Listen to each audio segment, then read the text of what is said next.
Please, let's not cancel our wedding. I know I acted a bit immature, but when I saw his face, I felt bad. It seemed like my boyfriend's dad was judging me, and my boyfriend didn't stand up for me. I was really fed up with both of them, judging me just by what I wear or own. At our first meeting, they made me feel unwelcome, and at the second, they looked down on me for not being rich. But when they saw the brand of my coat, suddenly they treated me differently. My name's Jessica Smith, and I'm 28 years old. I work at an airport, and my folks have a fashion business back in Italy. Despite that, I live solo in New York City. That's where I met Jacob Turner, my current boyfriend, at my favorite cafe. He's a couple of years older than me and a regular at the same spot. As we started seeing more of each other, he treated me well, and I quickly fell for him. After 2 years together, he proposed we visit his folks for a marriage meeting. I was overjoyed. It felt like he was on the same page about marriage. His dad, like mine, runs a big fashion brand, and I admired how globally active he was. Jacob, just like his dad, dressed in branded clothes. When he mentioned his dad wasn't keen on folks who seemed poor, I reassured him with a smile, saying I was okay with it. I'm not saying you're lacking in money or anything, but it's more about how you present yourself, he said. I don't think he meant any harm, but his words felt like he was talking down to me. Are you implying there's something wrong with how I dress? I asked. No, I think your individual style is great, he replied. How dare you? I make sure to dress nicely to be worthy of being with Jacob. Ever since I started dating Jacob, I've been paying more attention to my fashion, even on my days off. I always wear makeup now, and I've started to take a keen interest in my outfits, from affordable brands to luxury labels. Jacob's presence always shines brightly, and I feel like I pale in comparison next to him. His best feature is undoubtedly his looks, with his model-like physique and face, and the confident aura he exudes. He could easily be in a fashion magazine. As for work, I earn a higher income and speak multiple languages. In terms of skills and abilities, I might have the upper hand. However, his facial features are so striking that I couldn't help but be drawn to him effortlessly. But his occasional condescending comments bothered me, I admitted. Well, Jessica, you're beautiful, so I think you'll be okay. But just know, my dad is strict, Jacob warned. Strict in what way? I inquired. In determining whether you fit the brand image of my dad's company and if you're suitable for the Turner family, he explained. So basically, my dad is extremely proud of his brand, and he won't forgive anyone who tarnishes it. I might not be able to support you on the day, he added with a smile, which only increased my pressure. What do you mean you won't help me? I felt like he was ready to abandon me without a second thought. As the day of the marriage meeting approached, I couldn't shake off my growing unease. Their future in-laws' house turned out to be a luxurious high-rise apartment. Which floor do they live on? I asked. The top floor, he replied casually. But to me, it was shocking enough to make me lose my balance. It wasn't surprising though. Later, I found out it was a super luxury apartment with a monthly rent of $7,000. The apartment boasted 4 bedrooms, a spacious living room, and a well-equipped kitchen. It was conveniently located just a 2-minute walk from the station, although the rent was steep. Feeling uneasy, I couldn't help but wonder aloud, I hope everything will be all right. To my surprise, he responded with a somewhat tense expression, I'm not sure. It seemed like his father's approval mattered more to him than his own girlfriend's feelings. Clinging to a sense of unease, I stepped into the elevator with him. Upon arriving at his place, we were greeted by his mother. From her demeanor and the luxurious attire she wore, it was evident that the Turners were a well-to-do family. My parents also run a business, so I recognized right away that everything she was wearing was high-end. I thought to myself, despite her welcome, her tone was chilly, as if she had little interest in me. I was ushered into the living room, where his father awaited us. Jacob, is this the woman you wish to marry? He asked. Yes, this is Jessica. She's 2 years younger than me and works as ground crew at the airport, Jacob replied. As he finished the introduction, I nodded politely. Just as I was about to introduce myself, his father posed a question that left me puzzled. Jessica, how much did your entire outfit cost? I hesitated before answering. The coat is from the Gap, and the skirt is from Zara, so altogether, it's probably around $300. Upon hearing my response, his father let out a heavy sigh and proceeded to scold Jacob. Jacob, you've brought this poorly dressed woman here. Are you trying to bring shame to our family name? I was taken aback. Not only had his father insulted me by calling me poorly dressed, but Jacob, instead of defending me, was apologizing profusely. That's when I knew I couldn't go through with marrying him. That's enough. We're done here, declared his father, dismissing me completely. I'm the CEO of a luxury brand. I can't tolerate a woman with such cheap taste. Jacob stood there, stunned into silence. Our engagement was off, and we made our way home, walking silently side by side. Jacob began to complain. Didn't I tell you not to dress how you like? Because of you, I was humiliated in front of my parents. What? Why can't I choose my own clothes? Are you going to force me to wear only your dad's brand after we're married? I snapped back, angered by his lack of support and his father's attitude. Jacob's emotions started to bubble up too. Yes, exactly. If you wear his clothes, you'll impress everyone. Please, just listen to me for once. Your behavior is putting our marriage at risk, he pleaded. Then let's call off the wedding, I retorted sharply. Jacob stopped in his tracks, shocked by my firmness. With a tense expression, he stuttered, You're kidding, right? I responded firmly, I'm serious. Suddenly, all of his confidence vanished, and he began apologizing repeatedly, begging, please, anything but calling off the wedding. Seeing him plead like that made me wonder if I had been too harsh. So, for now, I decided to wait and watch. We agreed to revisit the marriage meeting in a week, but his father threatened to call off the engagement if things didn't go well. I found myself thinking along the same lines as Jacob. Hey, what about wearing this outfit for the meeting with my parents? I suggested, noticing how affected Jacob was after the first meeting. His biggest worry seemed to be not upsetting his father. It was clear that his father's approval meant more to him than our upcoming marriage. That's why he confidently proposed wearing the same brand of clothing as his father. I'll decide what to wear. If you're going to interfere, let's end things right here, I told him firmly, feeling my desire to marry him slowly fading. As a last resort, I decided to reach out to my dad. I spilled everything that had happened to him. Fast forward to the day of the second meeting. Jacob seemed anxious from the morning, while I remained calm. However, there was one noticeable difference. My outfit. All the clothes I wore were from Italy, something I had requested from my dad. He oversees a brand overseas, which is also sold in the US. Sensing the tension, my dad arranged for clothes to be delivered from his American branch. Since Jacob was at work when they arrived, he was unaware of the switch. When he noticed my new coat, he looked puzzled but didn't comment due to our tight schedule before the meeting. On the way to his parents' house, he pleaded with me, let's just make this meeting a success, okay? You do want to marry me, right? His expression suggested that I should feel privileged to marry him, but deep down, I wasn't as excited about getting married anymore. The growing distrust between us weighed heavily on my mind as we arrived at his parents' house. Despite my inner turmoil, I plastered on a fake smile and assured him I'll do my best. This time, it was his father who greeted us, with my mother-in-law nowhere in sight. Without wasting any time, my father-in-law launched into criticism. Jacob, what's the meaning of this? Didn't you promise to dress her in our brand? His pride in the family brand surpassed my expectations. He once mentioned that even a pair of socks from their brand cost over $200. I'm sorry, Dad. Jessica insisted on choosing her own outfit. Jacob apologized.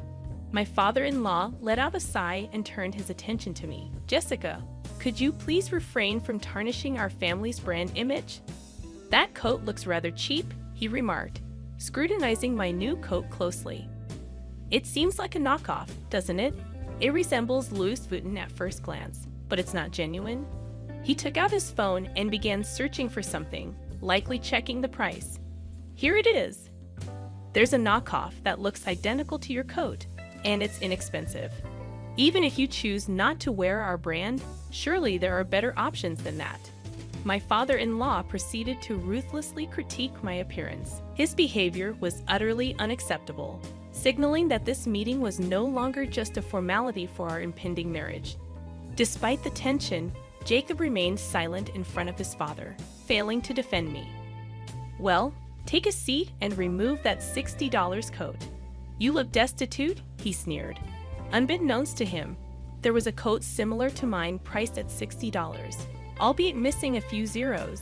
At this point, I had reached my limit. "Excuse me, may I borrow a hanger?" I reached out for one nearby, but my father-in-law scoffed. "For a cheap coat like that, a hanger is too generous. There's a basket over there, use that. Jacob, fetch it for her." He commanded Jacob to hand me a laundry basket, reducing him to nothing more than a puppet under his father's control. Despite our exchanged glances, Jacob remained silent. However, his demeanor shifted when he glimpsed the label on my coat, which I reluctantly placed in the basket. "Dad, this coat is Prada," he exclaimed in disbelief. Both of them were stunned. My future father-in-law, who had previously dismissed my coat as cheap, suddenly changed his tune upon seeing the tag. "Oh, Jessica, why didn't you mention it earlier? You're wearing something truly remarkable," he remarked, attempting to force a smile. I returned his gaze with a cold stare and then addressed the matter of our marriage. "Let's call it off, please." They were taken aback. "What do you mean, Jessica? It's only fair. Even if he's your own father, if you can't defend your future wife when she's being belittled, I can't accept you as my husband." When I turned to Jacob for a response, he looked down, unable to utter a word. "Furthermore, father-in-law, this coat is from a brand owned by my father. And when I mentioned Prada, it's a collaborative piece with Prada, overseen by my father. There are only 5 of these in the world, valued at $60,000. $60,000. Father-in-law reacted as if struck by lightning. Later, I learned that the most expensive coat from his brand cost around $12,000. Although $12,000 might seem high-end to most people, it pales in comparison to mine. So it appears big brand CEOs judge people solely based on their appearance, huh? My father-in-law was speechless. Turning to both of them, I continued, "And Jacob, did you really think being the son of a CEO made you invincible? Sure, you dress well and look good, but your character doesn't measure up." "What?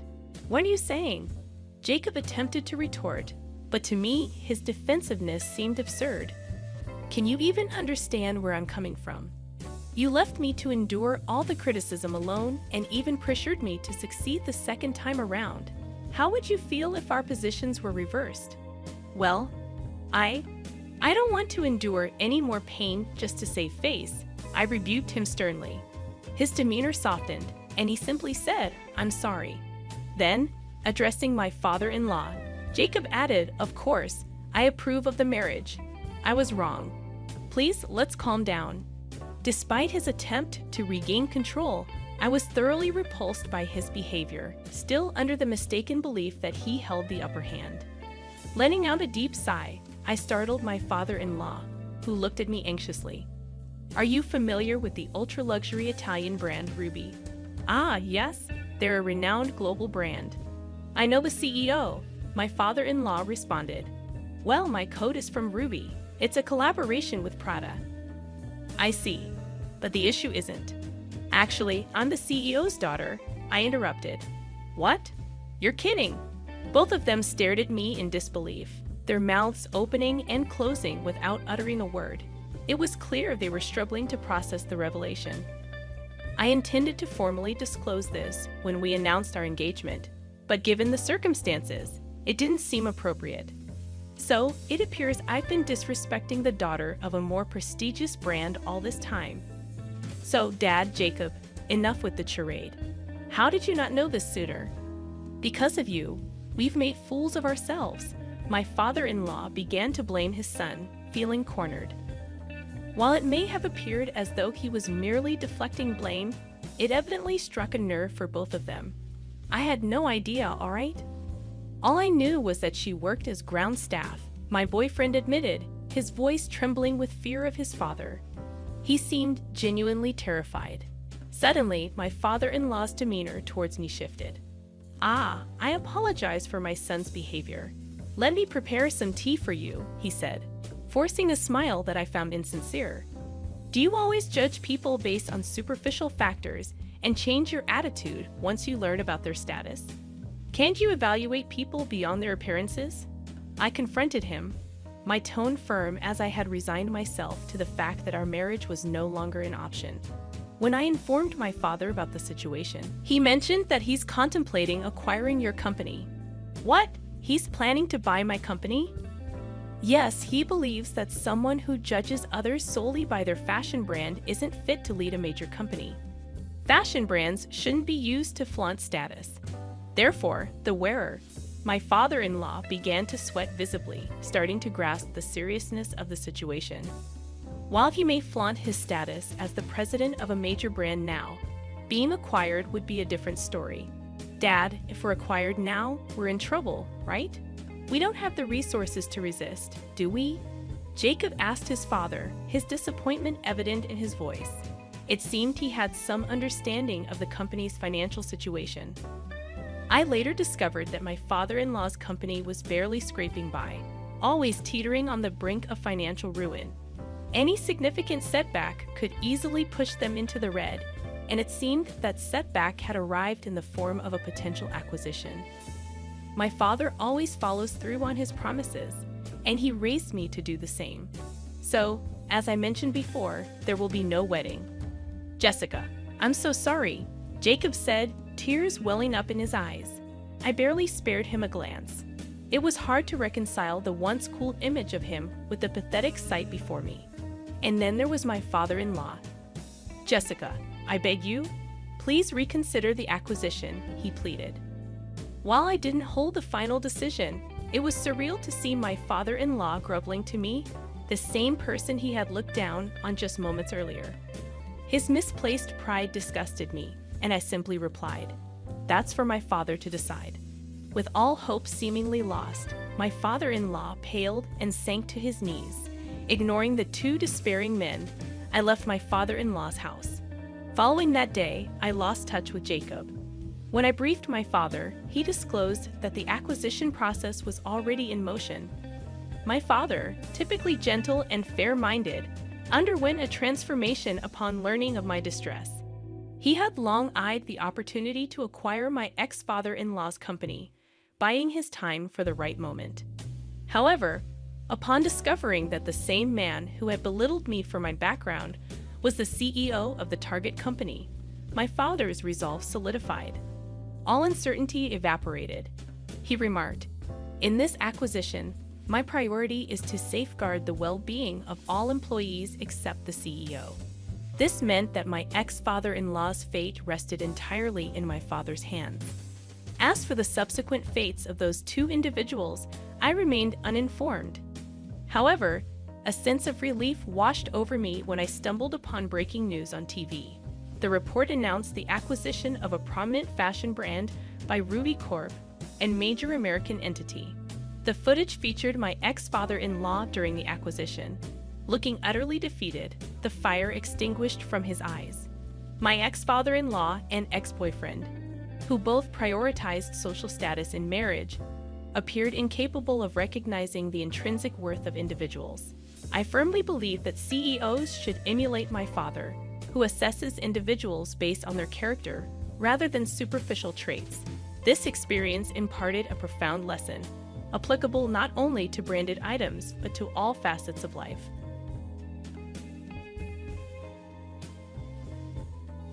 "No, I didn't embezzle the company's money," I said, picking up the phone call from my father.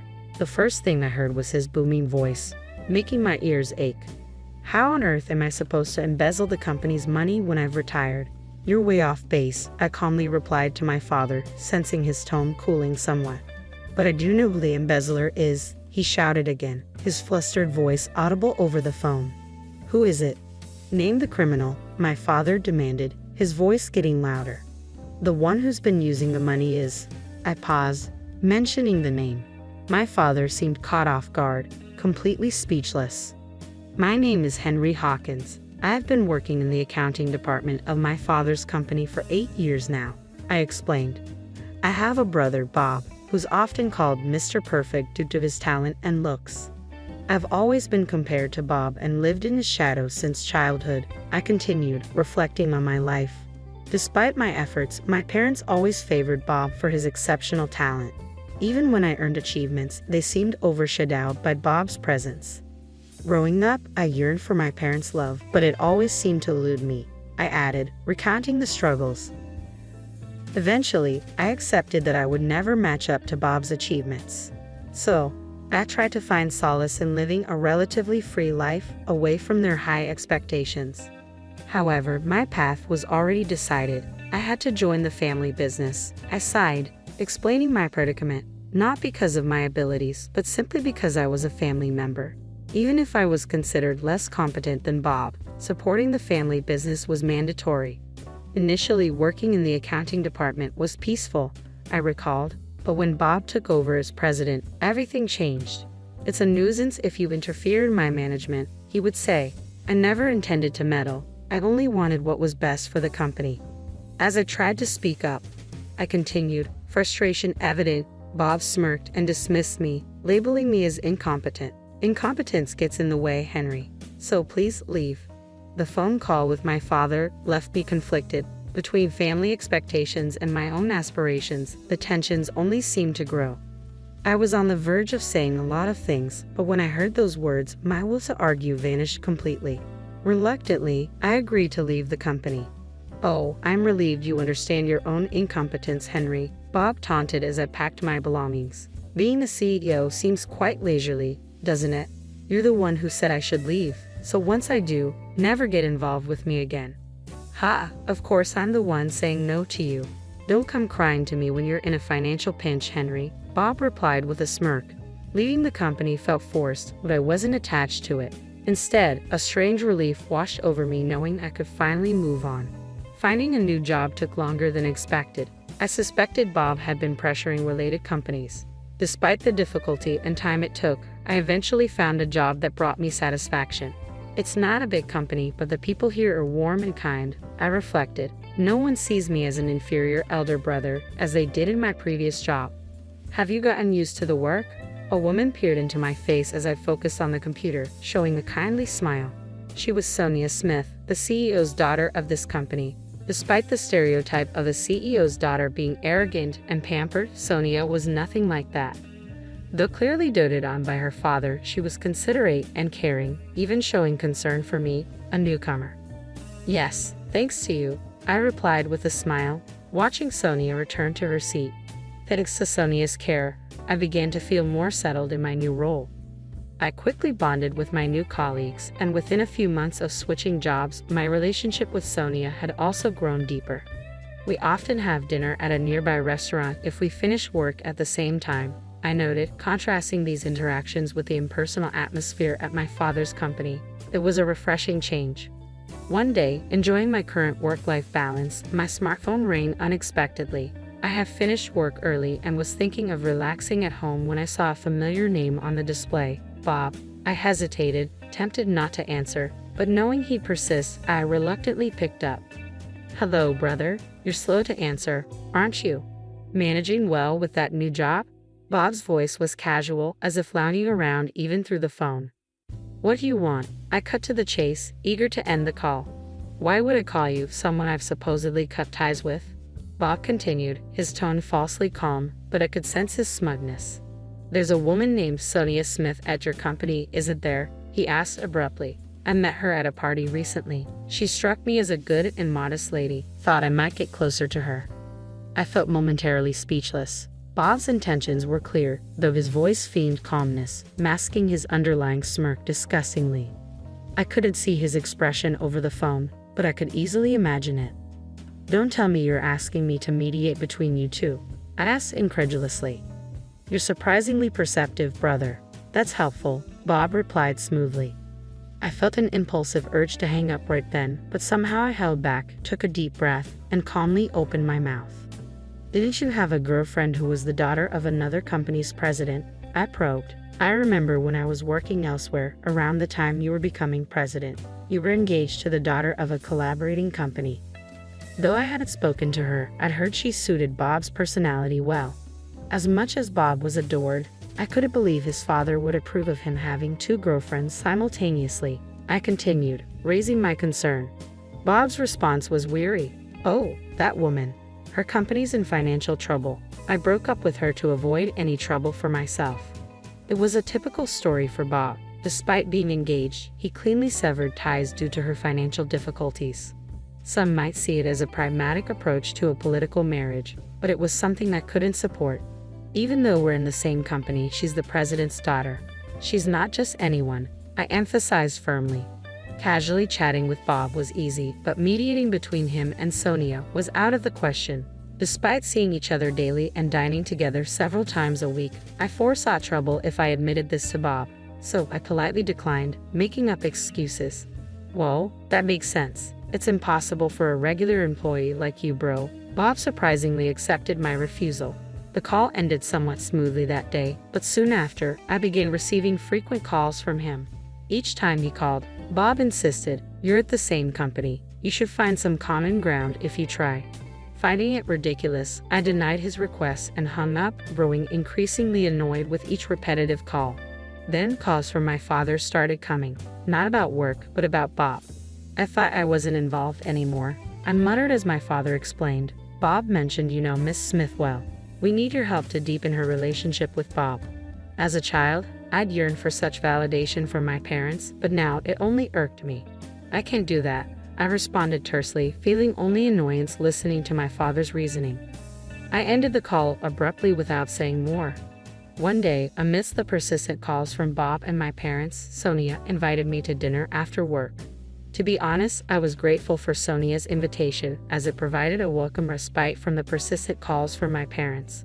We decided to dine at our usual nearby restaurant.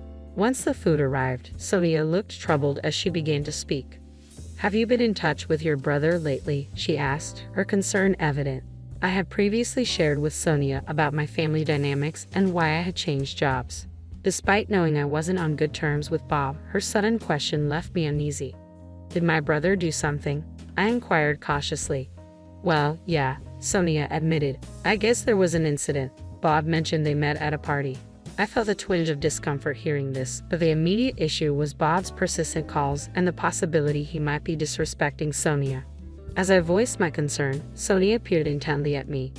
"Oh, what?" I asked, thrown off guard. "You don't look much like brothers, do you?"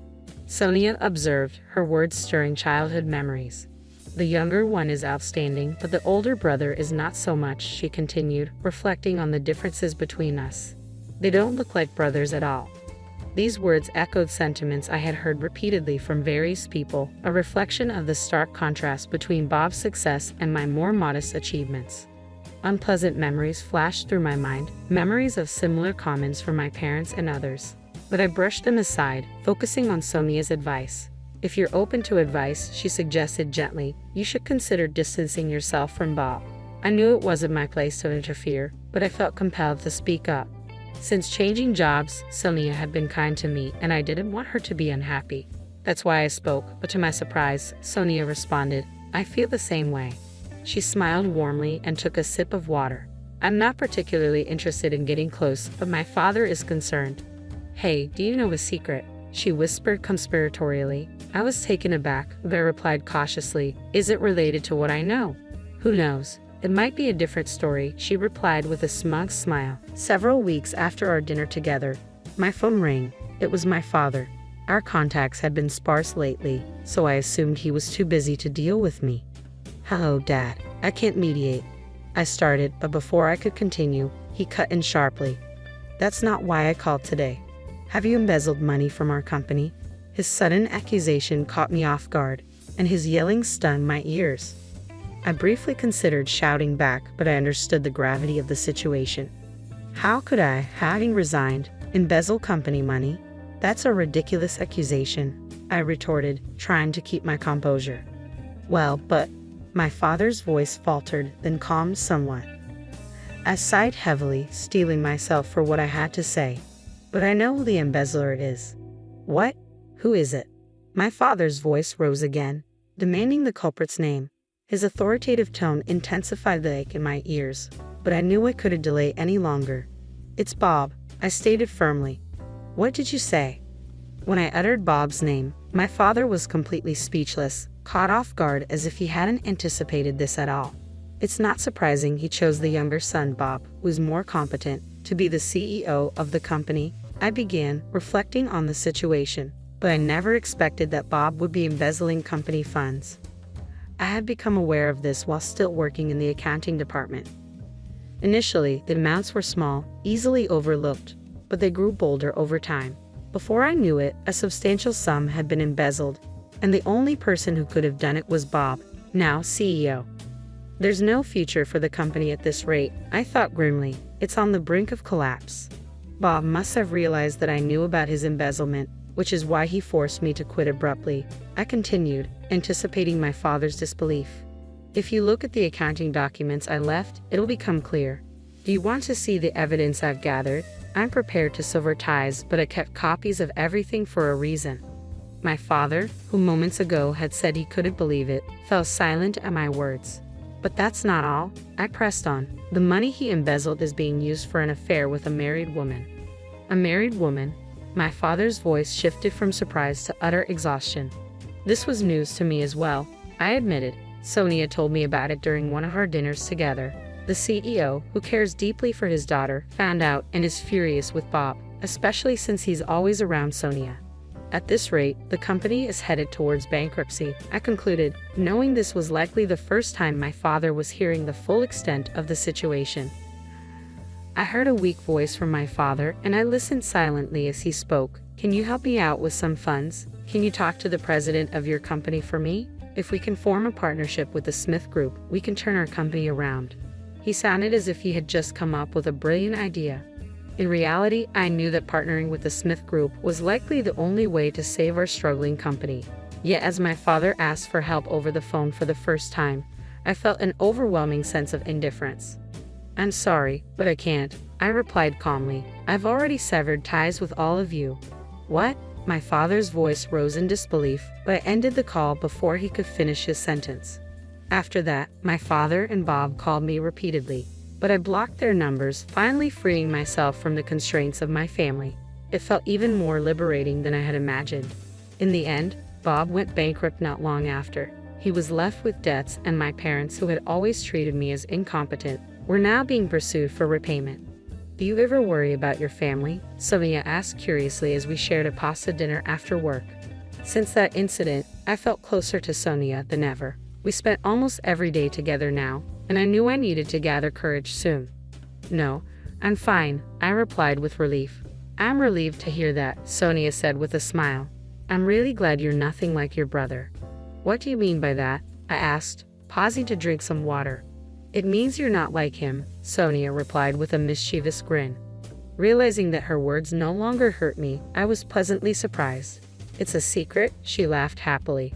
Watching Sonia like that, I felt an even stronger desire to spend more time with her to protect my current company and Sonia. With that thought, I made a firm resolve to continue working hard.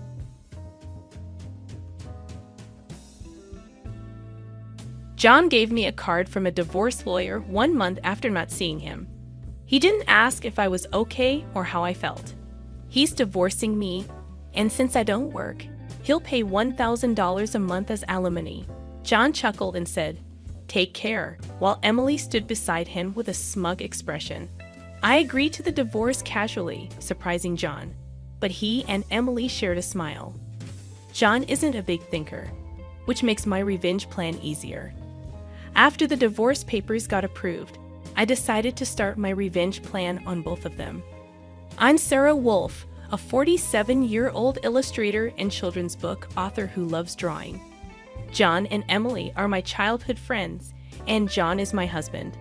Everything started when John asked me out as I was about to go to a different college after high school. I was surprised because I thought he liked Emily, but since I secretly liked John, I couldn't say no to him. After thinking about it and talking to Emily, I said yes to John's proposal. Emily had some issues with her behavior since our teen years, but she was still a dear friend to both John and me. Emily had a habit of taking other people's boyfriends and then breaking up with them once they got too obsessed with her, causing problems repeatedly. Her parents were worried, so John and I spent time with her to look out for her. John and I got married at the age of 25. 4 years later, Emily introduced her fiancé, George, into our lives. He worked for a top-tier company. Nice to meet you, Sarah and John. I've heard so much about you. Looking forward to our future together. George was very polite, and we all became friends immediately. We would hang out during holidays and vacations, going on trips or long train rides to enjoy some drinks. However, things started going wrong after Emily became pregnant 2 years into her marriage. John and I had many siblings, so we weren't worried about having kids. We decided not to have children. We liked kids but didn't want the responsibility. Plus, we enjoyed our freedom to travel and have drinks. We thought families with children were heartwarming, but it was never more or less than that. When Emily told us about her pregnancy, John's behavior changed. He quit smoking because Emily didn't like the smell and even offered to take her to doctor's appointments, using his vacation days. I warned him, George might feel bad if you're always with Emily, but John argued, you have work. She's our childhood friend, and she needs help. You're heartless. I said, I've been buying things and helping as much as I can, but going with her to the doctor is too much. John frowned and glared at me, saying, why? Just because Emily wants it? She's anxious about the checkup, and I can't let her go alone if she's anxious. I replied, that's more reason for George to go with her, right? If you go every time, it's like you're the baby's father. John, feeling jealous, said, you're not going to get pregnant anyway, so what's the problem? He didn't take my worries seriously and instead got angry, saying I was being annoying. We rarely fought during our marriage, but things changed when Emily got pregnant. Our arguments increased, and it didn't stop even after Emily gave birth. John started spending even more time with Emily and their child, Emma. But when Emma turned 6, something happened. It was about the people attending Emma's graduation ceremonies. The day before the graduation, John suddenly started going through the closet. John, what are you doing? You have a meeting tomorrow. John's workplace had a casual dress code, but there was a rule to wear a suit during client meetings, so he always kept a few suits ready. But they were all thrown on the bed. Now, just trying to decide what to wear for the graduation ceremony. What? You're seriously thinking of attending the graduation? Yeah, George can't make it, Emily asked me. Wait, that's absurd. No matter how you look at it, I unintentionally raised my voice in denial. Immediately, John's face turned sour. I knew he sometimes picked up Emma from kindergarten, and I had done it too and asked. But it didn't make sense for a childhood friend, who wasn't even Emma's biological parent, to go to a graduation ceremony. What? You still doubt me and Emily? I'm disappointed that you can't even help out. That's not the point. Anyway, I'm attending the graduation tomorrow, so iron a shirt properly. John said that and abruptly ended the conversation, leaving me behind and going to the bedroom. I had no choice but to call Emily. Hello, Emily, about tomorrow. Sorry about tomorrow. I'm borrowing John, but won't George be upset about the graduation attendance, Sarah? What are you talking about? Obviously, I haven't told George that the graduation is tomorrow. I'll tell him after the ceremony. I was surprised to find out that George didn't know about the graduation plan. When I asked more questions, it turned out that Emily hadn't told George about any of the kindergarten events, and John had been acting like Emma's dad at the kindergarten, which felt really selfish. Wait a minute, Emily. Isn't that really unfair? It's not right to George, just because he's a childhood friend, right? What's the problem, Sarah? You're scary. Well, see you tomorrow. Wait, Emily. I was really mad at Emily, who hung up the phone without listening. Anyway, I ended up ironing a shirt, getting a tie ready, and the next morning, I saw John off to Emma's graduation. After that, John and Emily started going out more, from once a month to once a week, and then 3 times a week. Eventually, even George started to get suspicious. One day, while John and Emily were out, he came to our house alone. "I'm sorry for coming so late. There's something bothering me." "Is it about them?" "Yes, I want you to look at this." George showed me the GPS history he put in Emily's car. It showed that she was staying at a hotel 3 times a week, every time she was out with John. Just by looking at George's face, I understood what that meant. "What do you want to do, George?" "I want to get back at those two." "Me too. I can't forgive them for betraying us after all this time." We secretly planned our revenge. First, I worked on making more money because I had been saving by doing housework and taking care of Emma, and my income had gone down a lot. George started working from home, and when Emily and John went out, he brought Emma to my house, and we took care of her together. Emily and John didn't know we were aware of their relationship, so we gathered solid proof.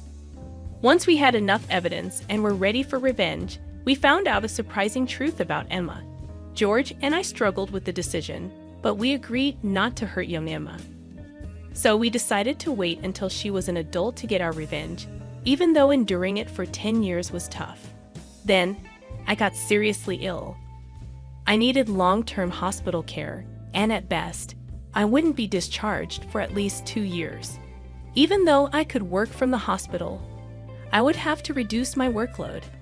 After telling George, I talked to John about it. But John's reaction was the same as when we had small talk. "I'll visit you once in a while," he said. I felt like John didn't care about me anymore since he didn't ask about my condition or the name of the disease. In reality, he only visited once a month or every 2 months. After Emma's 15th birthday, she started acting differently, even though she used to visit me almost every day right after I got hospitalized. She became distant after her 15th birthday, but George and I couldn't figure out why, and we were confused. When we asked Emma, she just said, "Don't worry about it." However, we found out the reason from John, who rarely came around. "Hey, it's been a while." Yeah, it has. John, who had completely changed his appearance, walked in without even knocking. After not seeing him for a month, John gave me a divorce lawyer's business card without asking, "Are you okay?" or "How are you feeling?" Divorcing a wife who doesn't work. Pay me $1,000 a month as alimony.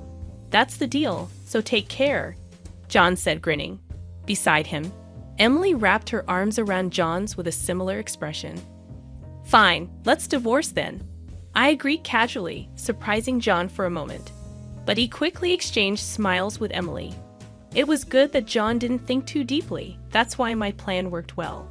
After getting a notification that the divorce was finalized from John, I decided to start my revenge plan against the two of them. I will make them cry as a celebration of my recovery. I quickly took action. First, I asked George to move hospitals. Then I told my lawyer to mediate between the two parties from now on. George also started acting at the same time. He moved near my new hospital with Emma, and he started to visit me often. Emma still looked sad, but I was happy that she came to see me every day. Most of my stuff was already in the hospital room, so I told John to get rid of the rest. I didn't want to bring anything they might have touched into my new life. After the hospital transfer and George and Emma moving, John called me. I had only left my seat for a few minutes, but my phone showed 30 missed calls. I answered the phone feeling annoyed. "What? Hey, what's going on?" I could hear a troubled real estate agent behind John's panicked voice. I also heard Emily yelling, which made me feel sick. "What do you mean? What's going on?" "It's obviously about the house." "Why do we have to move out?" John shouted at me as if it wasn't his fault. I replied coolly, "Obviously, because that's my house, huh?" John seemed to have forgotten. But the truth was the house we lived in was a room I rented as a workspace when I started freelancing. At that time, I didn't have enough money to keep 2 houses, and John didn't have enough to live alone, so he moved in with me. So John never paid rent or utility bills for that room. Although I got some money from him for living expenses, it wasn't enough to keep the place. Unfortunately, that room was already canceled. It was far from the hospital I transferred to, so I canceled it the day after submitting the divorce papers. I didn't tell him because the real estate agent who knew the situation said they would contact him. George and Emma suddenly disappeared, and our house was sold. What should we do about our new house? I don't know. Maybe stay in a business hotel for now. As I turned on the speaker and started working, John yelled in frustration, "Don't mess with me."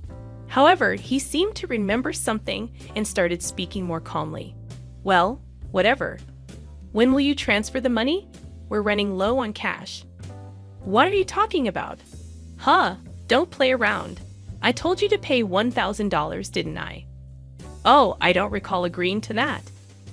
My casual response made John scream on the other end of the phone.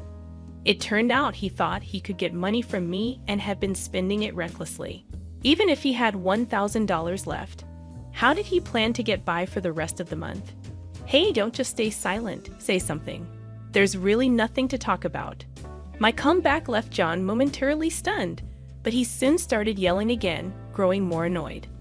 I spoke to John in a cheerful tone. "Anyway, we're basically strangers now, so please don't contact me anymore. You'll hear from my lawyer." "Huh, lawyer? Hey, wait a minute." I hung up without listening to John's response. He tried calling back several times, but I ignored it, and eventually the calls stopped. However, angry that I didn't answer, John started ignoring calls from my lawyer. He certainly had a childish side, but I never imagined he'd be the kind of person who didn't mind causing trouble for others. I sighed deeply because of John's selfishness. A few months later, after a short break from the hospital, I went to John's parents' house. In front of me were John and Emily, both looking small and scared. Telling my parents is not fair. "Oh, I just told them that we got divorced." John glared at me when I said that, but he backed off under his father's stern look. I had a good relationship with my in-laws, even visiting and eating with them when John wasn't around. Even though they liked me, I thought it was wrong not to share the details of our divorce, so I went to see them. "Is it true that you're marrying Emily?" "Yes, it's true." "True. Emily, Emma, and I are going to start over as a family." "What are you talking about? Your only family is Sarah. She's not my family anymore." John's words made his father frown, like saying, "Give me a break." John shook his head a few times, then gave me a paper. It was a bill from a luxury hotel nearby. "What's this?" "It's the bill from the hotel we stayed at." John, acting like it was obvious, pointed at the bill on the table, then suddenly collapsed. "Oh, what the heck, Mom, I didn't raise you to be like this." My mother-in-law, gasping for breath, was met with a look of disbelief from John. Next to him, Emily wore the same expression. "Why are you so angry?" "It's just that the family is changing because I'm getting married. Plus, you'll have a grandchild, a blood-related one at that. Aren't you happy?" My mother-in-law, looking as if she couldn't believe what she was seeing, glanced at Emily. Then she looked at me. Both my in-laws understood that I didn't want children and still treated me like their own daughter. They treated Emily, my childhood friend, in a similar way, but there was always a boundary between a daughter-in-law and a friend. I remembered Emily often complaining about that, so I was sure my mother-in-law wouldn't be happy about this situation. And Emily should have known it too. "Do you spoil Emma, right? It'll be your grandchild, so you'll be happy, right? It's because she's a child I've known since she was little." "Oh, but half of her blood is from John, right?" Even after all this, Emily, showing no sign of remorse and acting like she couldn't understand the problem, gave me goosebumps. At that moment, someone who had been silent until now spoke up. "Enough already. It's disgusting, huh?" Emma, who had been playing with her smartphone in the corner of the room, spoke to Emily without looking up. The room fell into stunned silence. My dad is the only one I consider my father, whether we're related by blood or not. He's the only one. But you know, John has always been the one to attend your school events. "I heard everything from Dad. how he was always informed of the event dates after they were over, how eventually even the events themselves were kept from him. But Dad always said I was his daughter, so I am his daughter, and I will never be yours. Emma stared at Emily as she said this, then, sitting beside me, she switched to a more concerned tone. You know, when I found out about this, I thought you would hate me. But Dad said that wasn't the case, so I came here today. Emma, I love you so much. You were so kind to visit me every day while I was in the hospital. I was really happy, Sarah. Emma, maybe feeling relieved, teared up and hugged me tightly. Even though she might be a child from John and Emily's affair, I've taken care of her for 15 years. There's no way I don't have affection for her. Speaking of which, Emily, didn't you wonder why I wasn't surprised when I found out Emma is John's daughter? Ah!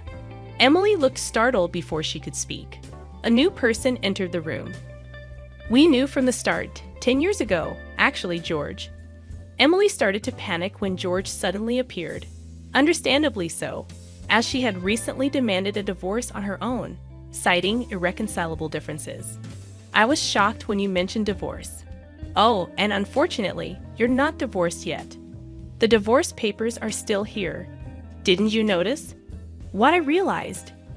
It wasn't in Emily and John's nature to confirm things, but I couldn't help but be stunned that Emily, despite the 100-day waiting period for women to remarry, hadn't noticed for months. So Emily is still my wife, and Emma is still my daughter. Well, there won't be a wife though. Wait, what do you mean a 15-year-old can choose their parent? That's not true. Emma wants to be with Mom, right? Emily said that and looked at Emma. Emma frowned at Emily and held my hand. Emily was speechless and glared at me. Then John suddenly burst into laughter. So that's what it is. You two are together, huh? But too bad. Isn't it impossible to live on George's salary alone? Can you stop making weird assumptions? Also, it seems George earns double the amount you think Emily knows about, huh? It's probably a bluff, lol. Besides, it's impossible for you to work while dealing with your illness. You'll just die miserably somewhere. This time, I laughed at John's big misunderstanding. John, seeing me suddenly start laughing, was getting frustrated. You didn't know about my income, did you? Huh? It's probably just a bit more than a part-time job. No, it's different. My annual income is $500,000. John's eyes and mouth were wide open in shock. Emily was also stunned. In fact, over the past 10 years, I had become a popular children's book author, and my income had skyrocketed from essays, interviews, and the like. Moreover, a film adaptation is planned soon, so my income is skyrocketing. Liar. Oh, do you want to see this? I said that and showed Emily my bank account screen. It clearly showed a large amount of money being deposited every month. Emily was at a loss for words when she saw it. Sarah, let's all make up, huh? What are you saying? Emily was furious at John's words. Blinded by the money, I watched them blankly and then opened my mouth. Well, if you want to get married, feel free. Oh, and I'll definitely take the compensation for damages, Sarah. Wait, Sarah. Ignoring John's words, I took Emma's hand, and after saying goodbye to my in-laws, I left their house. John originally worked at my father-in-law's company, but it was revealed that he was lying about going out for sales, and he was fired. My father-in-law planned to forcibly put him on a friend's fishing boat and work him to the bone. Working on a fishing boat was tough for indoor-loving John, and he contacted me several times, but each time I notified my father-in-law, and eventually the calls stopped. Emily lost the right to take care of Emma and got divorced from George. She didn't care much about John, who couldn't afford many things and didn't try to win her back. She was no longer a part of her family and lived alone in a not-so-nice apartment. She hadn't worked since she got married, and because she always had others do things for her, she couldn't do much on her own. It was tough for her to find a full-time job, so she worked several part-time jobs to pay for her living and child support, just managing to get by. After starting high school, Emma worked really hard every day to study abroad and attend a prestigious university overseas. She has always been diligent, and her dream is to translate my picture books and share them with kids all around the world, which makes me happy. As for me, my picture books are doing well, and I'm getting more offers for turning them into animated shows and selling merchandise. My illness is getting better, and even though I'm still in the hospital, the doctor said I might be able to leave next year. And one more thing, George and Emma come to see me every day. Recently, George expressed his feelings for me, thinking about remarrying. I haven't given an answer yet, but I find myself liking him more, especially since he wants to live together when I leave the hospital. While figuring out what to say, I continue working on my picture books every day, hoping for a happy future for all of us. I create new stories again today.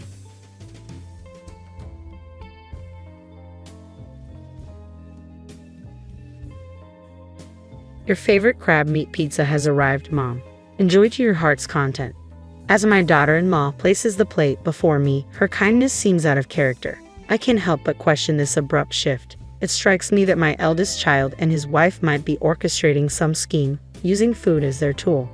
Their history of hostility and past attempts to deceive me weigh heavily on my mind. The lavishness of this pizza only adds to my skepticism. Their sudden display of kindness feels more like a calculated move than genuine warmth. Trusting them blindly would be naive. It's clear they're plotting something. I refuse to be underestimated. I possess the capability to defend myself and reverse any situation if necessary. My name is Mary, a housewife in her 60s. Since my husband's passing years ago, I've lived alone. Initially, when my eldest child and their spouse proposed I move in with them, I declined. They were newlyweds, and I wanted them to relish that special phase. Nevertheless, they insisted on residing nearby out of concern for my well-being, a gesture for which I was genuinely appreciative. Their frequent visits, despite my reassurances that they needn't feel obligated, were a testament to their caring nature. My eldest child would often express worry, prompting me to relent and indulge their concern. Similarly, my daughter-in-law sought opportunities to foster a bond with me even when my eldest was occupied. I took pride in my child's choice of partner, believing her to be a person of integrity. However, I was oblivious to their ulterior motives at the time, a realization that now vexes me. Reflecting on those moments, I am irked by my own gullibility. Genuine kindness without hidden agendas is a rarity. I allowed myself to be swayed by their eloquent assurances, oblivious to the underlying truth. It wasn't until later that I uncovered their true intentions. One evening, they dropped by and ended up staying overnight, citing a lack of plans for the following day. Though I hesitated to encroach on their time as a couple, suggesting they return home since it was nearby, my daughter-in-law was insistent. "We're eager to strengthen our bond, so we'd like to stay," she asserted. Reluctantly, I acquiesced, offering them the guest room. This house, a creation of my late husband, holds many unused rooms since it's too large for just me. Despite its dustiness, my daughter-in-law graciously assisted in tidying up, showcasing her adeptness at housework and reinforcing my favorable opinion of her. In the quiet of night, I stirred, parched, and made my way to the kitchen. En route, I noticed the living room bathed in light.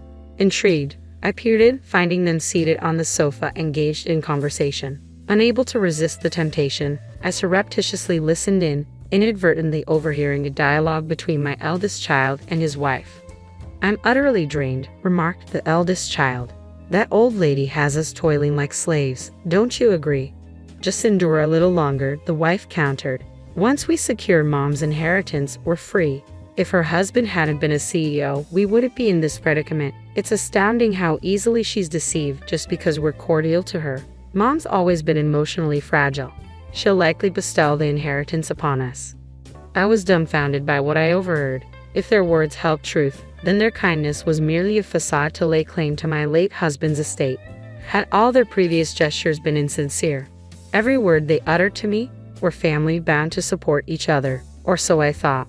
Why this fixation on the inheritance? I couldn't discern any financial troubles on his part, but perhaps he's entangled in dire straits unbeknownst to me. What drives them to such lengths for an inheritance? Is it solely for monetary gain? The behavior of the couple left me pondering, perplexed by their motives. I resolved to confront them about their recent conduct. Through inquiries within the neighborhood and among acquaintances, a startling revelation surfaced. Both of them were deeply entrenched in gambling, having accumulated an overwhelming debt far beyond their means to repay through conventional employment. It dawned on me why they were so desperate for the inheritance. My late husband had bequeathed a substantial portion to our eldest child, albeit less than what I received, yet still a sizable sum. They had recklessly squandered it, plunging into insurmountable debt. Their kindness, it seemed, was merely a guise to secure the inheritance from me. Following this discovery, I grew wary of their intentions. "Do you require any assistance, Mom? We're here to lend a hand," my daughter-in-law inquired, her words ringing hollow in light of the unsettling truth. "Your favorite crab meat pizza is here," my daughter-in-law announced cheerfully as she placed the plate before me. "Mom, eat as much as you want." Her sudden kindness struck me as odd. I couldn't help but question this abrupt change. Suspicions gnawed at me. It seemed my eldest child and his wife were orchestrating something, perhaps using food as a guise. They had a history of hostility and deceptive acts, so their newfound warmth raised red flags. It was clear to me that something wasn't right with this extravagant pizza. Their niceness felt contrived, and I couldn't shake the feeling that they were up to something. I refused to be underestimated. Despite being a housewife in my 60s, living alone since my husband's passing, I was not without my own strength. When my husband died, my eldest child and their spouse had offered for me to move in with them. However, I declined, wanting them to cherish their newlywed bliss. Yet they insisted on living nearby out of concern for me, a gesture I initially appreciated. Their frequent visits, despite my reassurances that they needn't feel obligated, only fueled my suspicions. But it wasn't until one fateful night that my doubts were confirmed. They stayed over, claiming they had no plans for the next day. I suggested they return home since it was close by, but my daughter-in-law insisted they stay to deepen our relationship. Reluctantly, I agreed, offering them the guest room. In the dead of night, I caught them conversing in the living room. What I overheard shattered any remaining trust I had in them. They spoke callously about me, about their plans to secure my late husband's inheritance. They had squandered their own fortune on gambling debts, leaving them desperate for money. Their kindness towards me was a ruse, a means to an end. From that moment on, I kept my guard up. When my daughter-in-law extended hollow offers of help, I politely declined, wary of their true intentions. Their subsequent attempt to confront me about a supposed new love interest only reinforced my skepticism. Their concern was a thinly veiled attempt to maintain control over my finances, and I refused to be manipulated any longer. I could see right through her facade. It was clear she was only concerned about protecting her inheritance. Yet my daughter-in-law continued to play the role of the caring daughter-in-law, never revealing her true intentions. That's acceptable for now, I thought. The true nature of my eldest child and their spouse will be revealed in due time. All witness their true selves when the moment is right. And that moment arrived sooner than anticipated. "Happy birthday, Mom," exclaimed my eldest child, presenting me with a bag from a fancy pizza establishment. Inside were an array of pizzas, including my beloved crab meat pizza. "Thank you, but let me handle these," I insisted, prepared to start plating them. "No, Mom, today's your day. Sit back and relax. I'll take care of it," declared my daughter-in-law. She whisked the bag away to the kitchen. My eldest child followed suit, offering assistance. Despite their seemingly genuine efforts to celebrate my birthday, I remained wary. Something was amiss. As I contemplated their motives, they returned with plates in hand. Before me sat a steaming slice of crab meat pizza. "Here's your favorite, Mom. Enjoy," my eldest child affirmed, echoing their spouse's sentiments. To an outsider, it might have seemed like a joyous birthday celebration, but I knew better. There had to be something sinister lurking on that plate. I refused to be fooled. Their excessive kindness raised suspicions that couldn't be ignored. With my husband no longer by my side, I understood the importance of protecting myself. I vowed never to place my trust in them again. They would soon rue the day they attempted to deceive me. "Well, it certainly appears appetizing, but my tastes have evolved recently. I find myself drawn to the foie gras on your plate," I remarked, reaching for my eldest child's dish. They tried to intervene, but I feigned ignorance, questioning, "Is there a problem? You know, I've developed a newfound appreciation for foie gras. And if memory serves, you used to enjoy crab meat too, didn't you?" I suggested we share both dishes, observing the sudden pallor that washed over my eldest child's face. It was evident that they had schemed to manipulate me by tampering with my favorite pizza. Their reluctance to indulge confirmed my suspicions. But it looked so tantalizing. Won't you have a taste? I prodded, watching as their facade crumbled under the weight of their deceit. With resolve, I reached for a slice of the crab meat pizza and offered it to my eldest child. Reluctantly, they took a bite, their expression tense as if anticipating the aftermath. Daughter-in-law glanced at them, her concern evident in the pallor of their face. You seem a bit off color. Perhaps the pizza didn't agree with you, Mom, she suggested, her voice tinged with apprehension. Considering how your husband is feeling, maybe it's best to call it a night and prepare something different, she added, her panic palpable. Sensing daughter-in-law's desperation to end the meal, I countered, but your son doesn't appear well either. It's safer for you to stay the night. Despite her attempts to deflect, insisting they leave, her words faltered, betraying her desire to depart.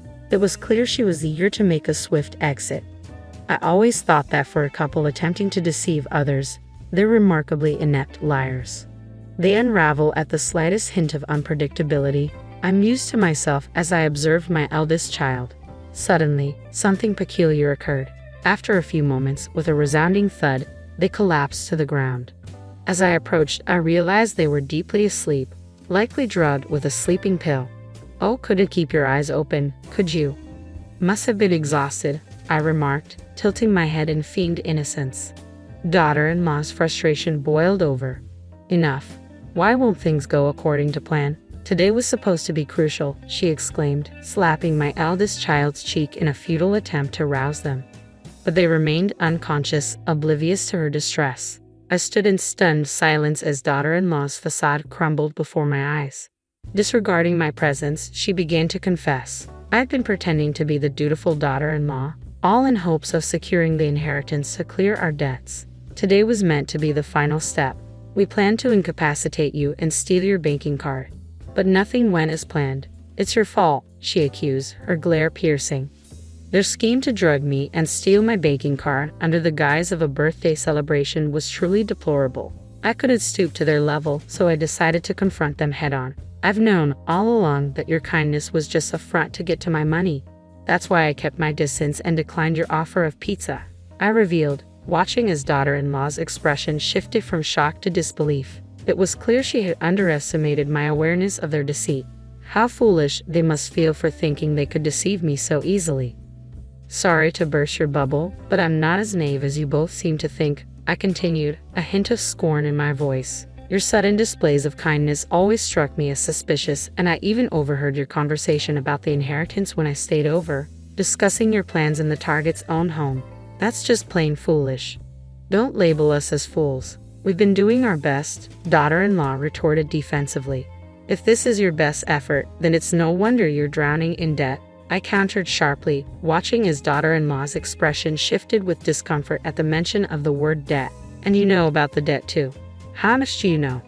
It was evident that daughter-in-law hadn't anticipated my knowledge of their financial woes. Her anxiety was palpable at the mention of their debt.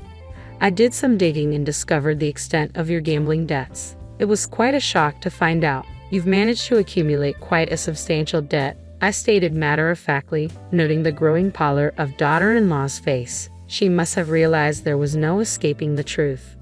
Mom, I'm truly sorry. Please forgive us. We're struggling to make ends meet. Can you lend us some money? We'll repay you, daughter-in-law pleaded earnestly, her once confident demeanor now replaced with desperation. Even in her distress, she continued to seek financial assistance. It was disheartening to realize that, to her, I was merely seen as a convenient source of support. I'm sorry, but I won't be giving you a single cent. I can't trust individuals like you to fulfill your promises, I responded firmly, refusing to yield to her pleas. You need to take responsibility for your actions. Daughter-in-law's demeanor shifted to one of resignation at my words. Though visibly disheartened, she seemed to comprehend my unwavering stance and refrained from asking for money again. Following that confrontation, my interactions with my eldest son and daughter-in-law gradually waned. They ceased visiting, barely maintaining any communication. Surprisingly, when those days arrived, I didn't experience loneliness as I had expected. Instead, I felt a sense of liberation, free from the shackles of deceit. Eventually, my eldest child and daughter-in-law relocated. According to neighbors, they were escorted away by dubious individuals, likely unable to settle their debts and forced to flee to a distant state. Perhaps they now endure harrowing circumstances, plagued by the consequences of their actions. Yet such matters are no longer my concern. We are estranged, our ties severed. I bid farewell to this tumultuous chapter, confiding in my late husband's photograph. His expression seemed to exude a sense of relief, as if acknowledging the closure of a fraught period. My sole family now resides in the memory of my late husband, the one who steadfastly stood by me. The life is fleeting. I am determined to embrace it with strength, cherishing the cherished moments shared with my husband.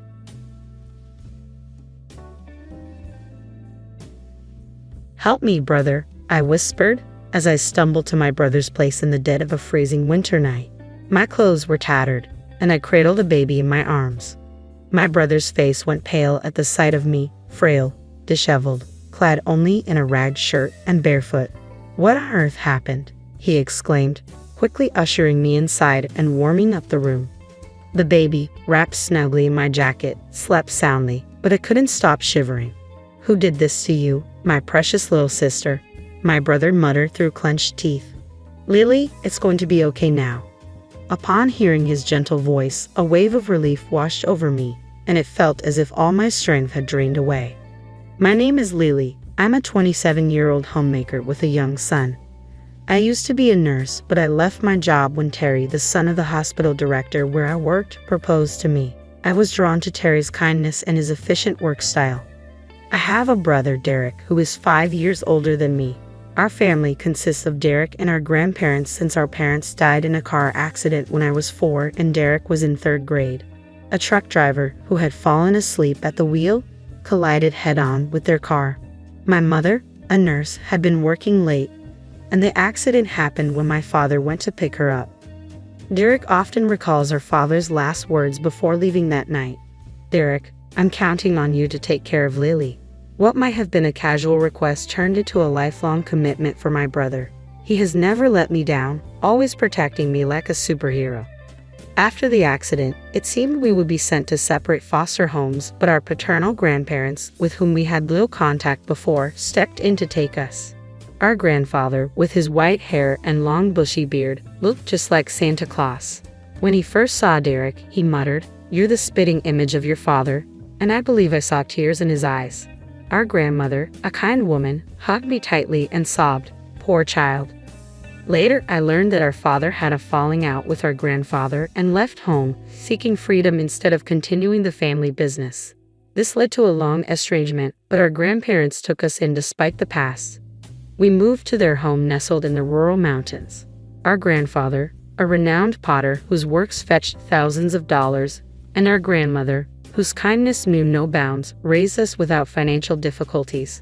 Under their care, Derek and I grew up happily. Derek went off to a prestigious university in the city, while I attended nursing school.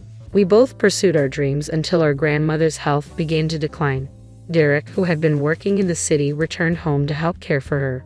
I wanted to return home too, but since I was still a student, Derek advised against it. Derek had always been interested in our grandfather's work, but our grandfather had firmly encouraged him to follow his own path, which led Derek to attend university. I believe our grandfather regretted forcing our father to continue the family business and didn't want his grandchildren to go through the same experience. However, Derek insisted on learning pottery from our grandfather. He had always been handy and pottery suited him well. Besides, Derek excelled in everything, academics, sports, and he was popular among his friends. He was truly a superhero. While taking care of our sick grandmother, Derek also learned the trade from our grandfather. After I graduated from nursing school, I started working as a nurse. It was then that Terry proposed to me and we got married. Our wedding was grand, and the joyous smiles of Derek and our grandfather are what I remember most.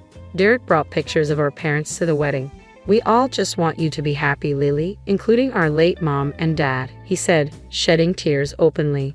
Our grandmother, too ill to attend, cried tears of joy when she saw the video of the ceremony. I was truly blessed with a great family. I quit my job as a nurse, moved into Terry's family home, and began to support him as a full-time homemaker. We had a child, and my husband was kind. We were living a happy life. Until then, my life had seemed to be smooth sailing. I couldn't even imagine the hellish days that were to come.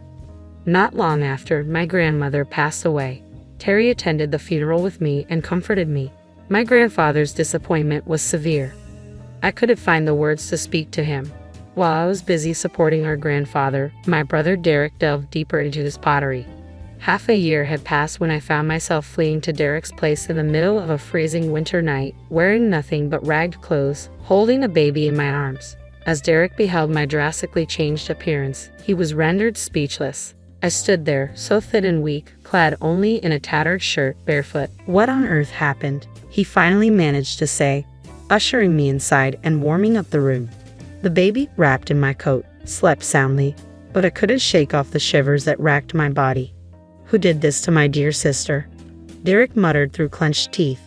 A wave of relief washed over me upon hearing his voice, as if all strength had drained from my body. I didn't want to burden Derek or our grandfather, but I had no choice.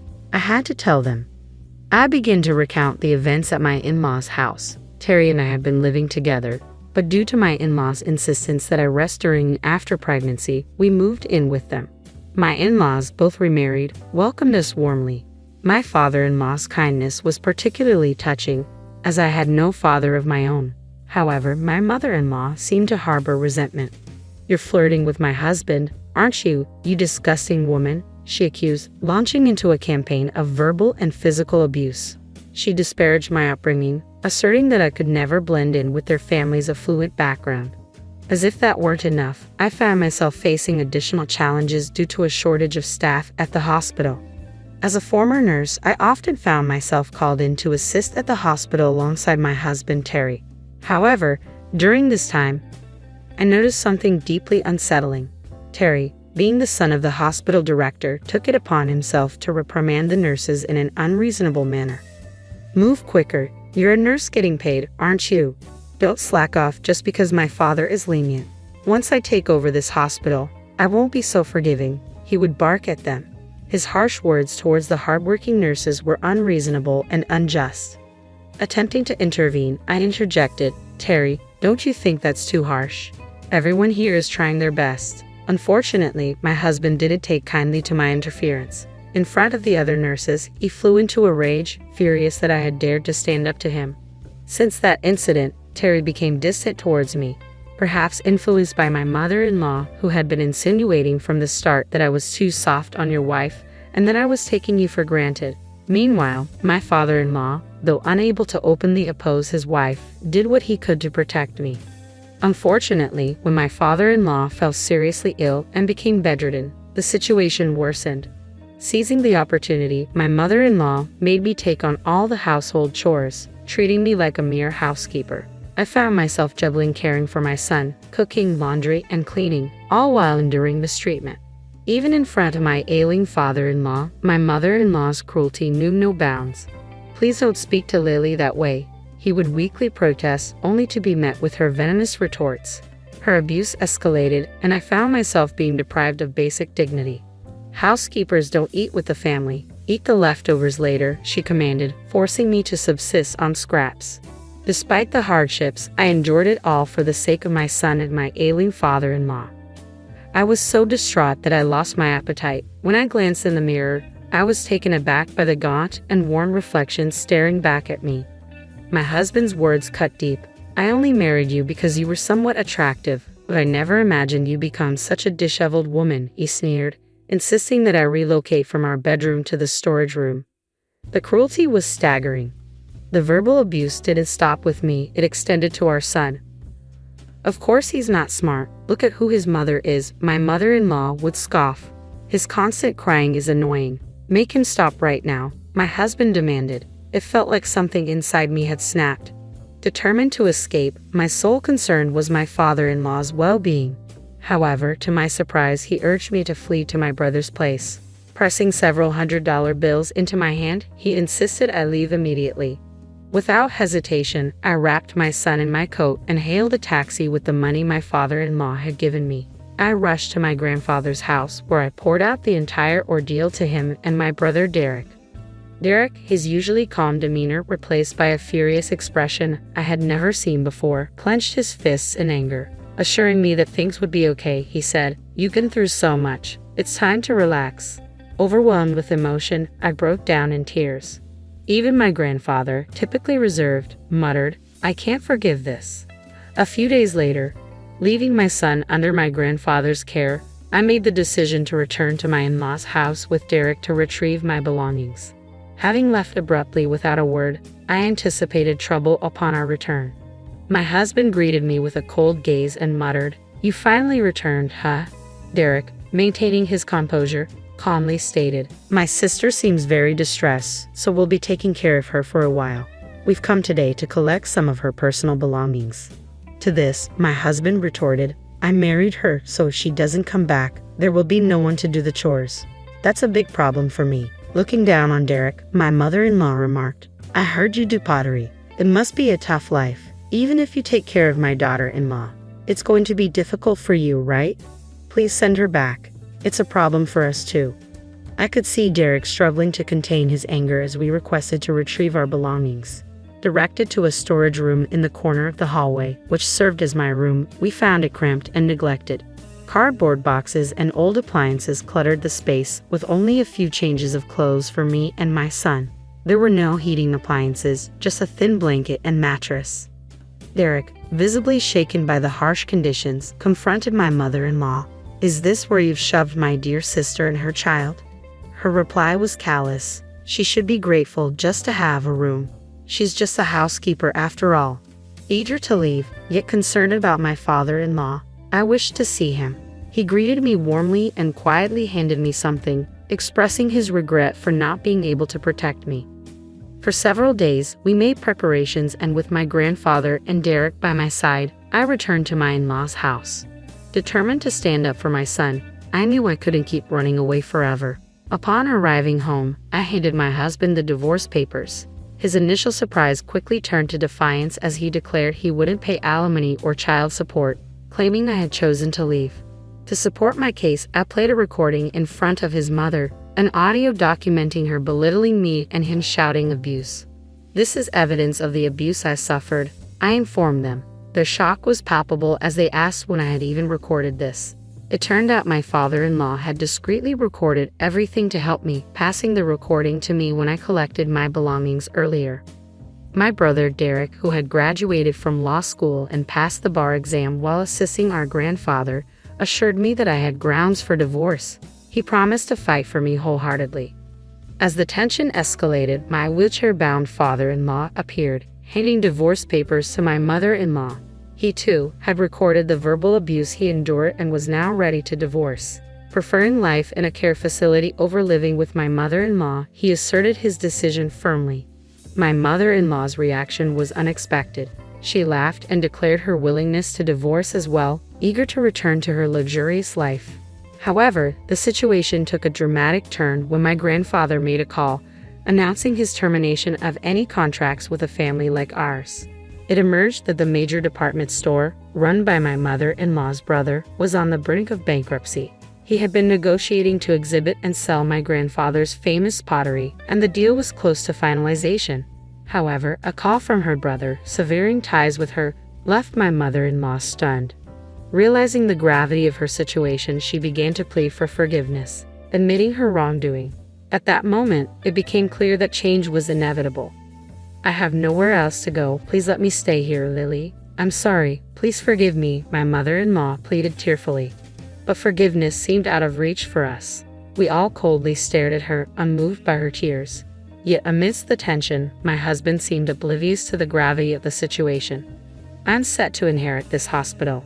If you want a divorce, I'll pay alimony and child support. I'll marry someone younger and prettier than you," he said to me, his words laced with arrogance. However, my father-in-law interjected with a single sentence that changed everything. "The hospital has been sold," he declared, his eyes widening in shock. "What?" My husband's face drained of color as my father-in-law revealed that Terry had been orchestrating behind the scenes. "Get out of here right now," my father-in-law screamed at his stepson. My husband, not legally adopted by my father-in-law, had no claim to his assets. In contrast, I, legally adopted by my father-in-law, had been well cared for. Realizing the tide was turning against him, my husband quickly changed his tune, pleading for a fresh start with me, but I coldly dismissed him.